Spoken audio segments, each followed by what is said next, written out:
Oscar Odom here, former Deputy Commissioner. The NYPD is on with us. For those of you that are just joining, please ask your questions.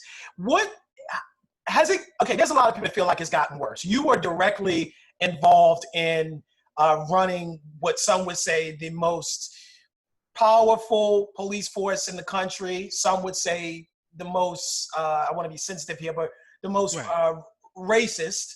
You know, how do you balance? I'm asking a lot of questions, but let's start with this. How did you balance being a Black man and having the arm of the power of the state? And do you see things getting worse with policing or getting better? Oh, from my era, I definitely can tell you that it's getting better than what it used to be. First of all, the thing for me, the sympathy and empathy that I have is that I'm a Brooklyn-born guy, born in do-or-die Bed-Stuy, and that's what they called it when I grew up, do-or-die Bed-Stuy. I grew up in the projects, the Tompkins housing projects, and everybody, if you don't know, you definitely know. You know, we keep it 100. Also, right next to me growing up, when I was growing up, was this young kid. You probably heard of him. His name is Jay-Z. We grew up together. He was in the next project right over to me. So I grew up in the projects. I had the Tompkins projects, the Marcy projects, and the Sumner projects on the other side. I couldn't stand it. I was an NWA type of person, you know, when it came to stuff like that. But one of the things that was taught to me by my father was like, look, you know, I know you want to bang down doors and you want to do all of this stuff like he was doing in the streets, but he was saying that if you get inside, possibly you could do some sort of change. And when I got inside, I was able to impact change. I got together with the Guardians Association, the National Organization of Black Law Enforcement Executive. One of the people that was involved with me is the borough president of Brooklyn, Eric Adams, who was always in the news for controversy dealing with the police department because we used to fight them from within. We used to volunteer our time and go to different neighborhoods to speak to them about how to deal with the police. Not only that, we gave free tutorial service about how to pass exams and get on the job, how to go through your investigation so that we could be there and do this. Prime example of how you stand up when you're there, you know? If you don't stand for something, you're gonna stand for nothing, right? Let's be about it. So that's what I was doing. I was being about it. I could give an example. I went to a scene where a store owner said that this man tried to rob him. I asked him, I said, well, what actually happened? He said he wanted to use the phone, but the Black man told him that he's on the phone, which he was. So the guy said, I'll fight you for the phone, a Chinese store owner. He fought for the phone, he lost. So I said, you lost. That's it. I went away. I came back, I get a call on the radio to come back to the scene. I see the brother in cuffs. I go, what happened? He said, oh, he tried to rob him. I said, no. Take the cuffs off him. He did not try to rob him. I said, what happened was he lost because he wanted to fight him over the phone. The brother didn't do anything. The sergeant said, if Oscar said that, take the cuffs off. I said, take the cuffs off him. And I told the Black man, get in my car. I'm going to drive you home to your house. Nothing is happening to you. And this was in the early 80s. And I drove him home. I stood up because I knew he was in the right. I know I'm a Black man. I know what we go through. And this is one of the ways that we can have justice when we are in there.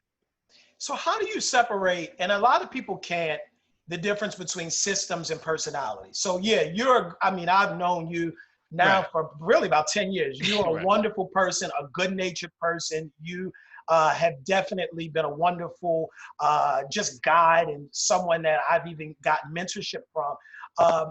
But then there's the system. There is a system, and it's bigger than we've talked about this, bigger than the policing system. It is a system that has been created and designed to keep certain people in and keep certain folks out. Right. How do you separate the difference between what you might personally do on the beat or with your officers and the system which has been designed to do damage on a institutional and community level? Well, what you got to keep on doing, as I tell people, is you got to keep on kicking it down. You got to keep on kicking down doors. You got to spread your seeds. You got to take people under your wings. And so one of the things that we would do is we would mentor a lot of people, put them in a lot of different positions all throughout the system. So we had a phone call where we could connect with somebody to help to make some changes or address some issues that were taking place. So therefore, you know, a system is a hard thing, but you just have to keep on knocking at the door. And the thing is, I always tell people is that if you feel you can't go straight through the door, go around the door, go over the door, long as you get over to the other side. You know, we can't give up. I always tell people our ancestors would turn over in their graves if they see that we gave up for all the different things that they went through and the self-sacrifices that they gave so that we could be here. So we have to take it to the next level. You know, the thing is, this is that when we see problems or we identify issues, we say it's a problem. No doubt about that. But let's start thinking about solutions, because nothing exists here that cannot be changed. So if there is a problem, let's identify and let's see how we're going to do it. So just like when people go into court cases, they say, oh, you're not going to win. You go in and you win. Well, what happened? Right? If it doesn't fit, you must acquit. You know, what happened with that? You know, so people thought it wasn't going to happen. Johnny pulled up, you know, rabbit out the bag, you know, and it happened. So that's what we got to be positive. And yes, it's hard. Yes, it's tough. No doubt about that. But like Frederick Douglass said, without struggle, there is no progress. There's no progress. Absolutely. Look, I know we're going to kind of wrap it up. I don't know. Is he still waiting to speak? He just got on. He just got on. Right. Last question right before we get off. Do you think we're headed toward a constitutional crisis between COVID, between the things with the policing system, between the events that we're hearing or the statements coming from the White House? What do you think the future of this country is? I mean, the near future in the next 2 to 3 months. Election. Get out and vote. That's going to be a part of it, to be able to change things around. Because if not, we have an idea of what the roadmap looks like right now. It's a clear picture. There's no missed signals, anything. So if we don't understand that, the same way how people were out protesting, rioting, the voices unheard, that's how we have to go to the ballots. We have to go out the same way that everybody's all over the place, all out. If you could stay out all night and protest and march, that's great. You could stay up all night and get on that line and vote and make sure that your voice is heard. I don't want to hear that, oh, he's going to win anyway, my vote is not going to count. Our ancestors paid with their lives so that we vote, so that we could vote. And they don't realize that at one point in our lives, we could not vote. See, I'm at the stage now that I've had a chance to see part of the old generation, right? I'm not that old, but I'll tell you my age. I'm 60. I'm a child of this, and I'm a child of the 60s, right? I've watched busing. I was a part of busing where Black and white kids had to go to separate schools. And this was in New York City, the liberal place.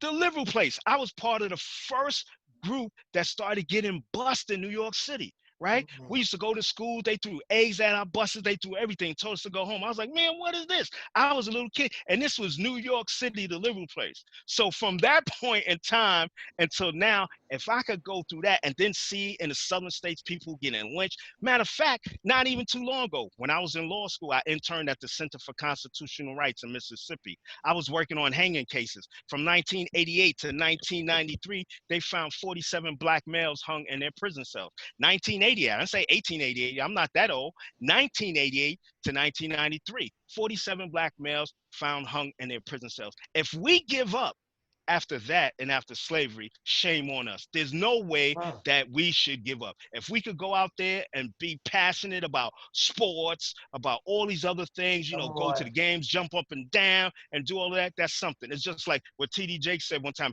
and the late Bishop Patterson, he said, people talk about people jumping up and down and clapping and everything, they're crazy. You know, what are they doing? He said, but you could jump up and down for a football game. You could bump chest for a basketball game. You could do all kinds of dances. This is what happened when a ball just go in a hoop.